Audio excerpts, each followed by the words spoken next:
मोदी जी पर आरोप नहीं कर सकते, इसलिए अब गाली गलौज करना यही कांग्रेस का मकसद बन गया है। यह छटपटाहट है।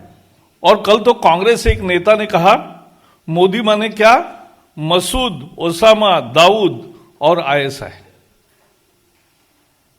यानी कितना सार्वजनिक चर्चा का स्तर गिराएगी कांग्रेस।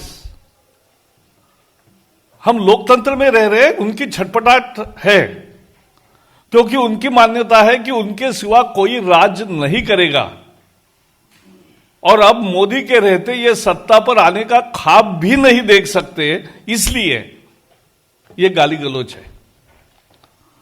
और ये गाली गलौज कांग्रेस की संस्कृति है, कांग्रेस की सोच है, कांग्रेस के डीएनए में है ये सब गाली, गंदी गाली कर देना। लेकिन वो समझ नहीं रहे कि गाली का जवाब जनता लोकतांत्रिक तरीके से बहुत मजबूती से देगी चुनाव में, क्योंकि कभी देश ने गाली गलौज की संस्कृति को स्वीकारा नहीं है। उसके साथ साथ और भी एक कर रहे,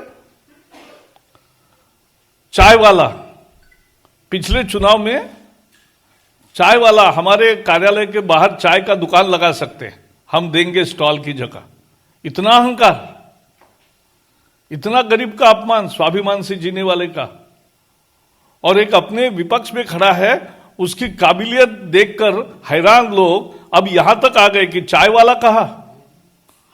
पकोड़े वाले बीच में एक फ्रेज चलाया कि पकोड़े वाला ये क्या रोजगार है, और अभी कह रहे चौकीदार।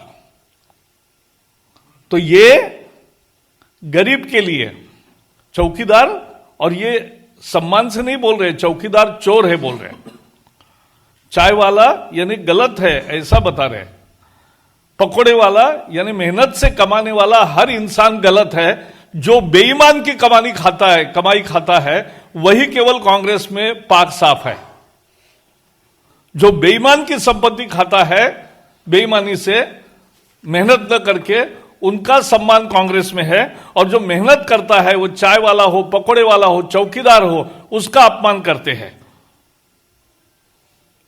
और यह भी समझ ले कांग्रेस कि गरीब का ऐसा अपमान करने वालों को गरीब कभी बख्शते नहीं, क्योंकि वो स्वाभिमान से जिंदगी जगते, मेहनत से जिंदगी जीतते हैं।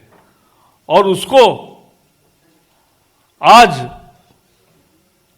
इस तरह से गाली गलौज पे जब कांग्रेस आती है तो कांग्रेस की छटपटाहट पूरी समझ में आती है। देश भर में, दुनिया में कहीं भी लोकतंत्र चुनाव में चर्चा का स्तर कभी भी इतना नहीं गिरा जितना कांग्रेस ने गिराया है। हम उसकी भर्त्सना करते हैं, लेकिन गाली का जवाब हम गाली से नहीं दे रहे। पूरा देश कह रहा है मैं हूं चौकीदार, और चौकीदार है इसीलिए चोर भाग रहा है। और यही कहानी है भारत की। हर भारतवासी कहने लगा मैं हूं चौकीदार। हर गलत चीज के खिलाफ देश की रक्षा करने वाला चौकीदार हर कोई भारतीय है। ये थोड़े लोग हैं जिनका राजनीतिक दोबारा उनका डिफीट निश्चित है, और इसलिए ये गाली गलौज पर उतर आए हैं। इसकी जितना भर्त्सना की जाए कम है। The Congress mentality, the Congress thought process, the Congress DNA is reflected in their abuses they are hurling at our beloved Prime Minister Narendra Modi ji.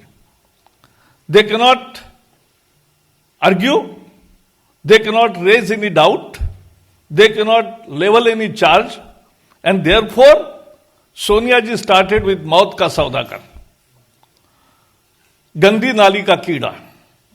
Rahul came up with jibe of खून की दलाली. एक वन कांग्रेस लीडर सेड गंदा आदमी, मणिशंकर नीच, और ये कहा उन्होंने मोदी जी के लिए। और अब राहुल जी कह रहे चौकीदार चोर है। एक कांग्रेस नेताओं ने न जाने what they have said, Hitler, Natwarlal, Tughlaq, Ravan, निकम्मा, Bhasmasur, And yesterday one leader said Modi is Masoor Osama Dawood ISI. If this is the level of debate what Congress wants to bring on the table, the whole nation condemns this. And people will definitely reflect upon this culture of abuses without any substance, that people are going to reflect and respond heavily in the polling to come, and that is the way of democracy.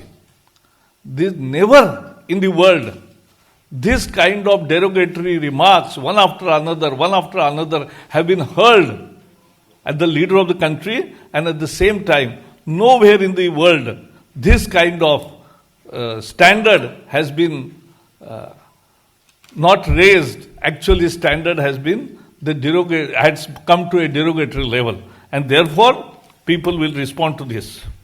They also are doing one more sin, and that is to insult the poor. The poor person who is earning his livelihood with dignity and hard work, Congress is abusing and insulting these poor by saying chaiwala. So they have nothing to offer to the people, and therefore they are abusing and again insulting the poor by describing Prime Minister as chaiwala. This is insult of not only all chaiwalas, all those who earn their livelihood with hard work. They are now insulting Chaukidar. They are insulting Pakodewala. Everything they are doing is reflective of their mindset, because in Congress there are many people who earn their livelihood without doing any hard work, without actually engaging anywhere. They get money out of dishonesty and deals.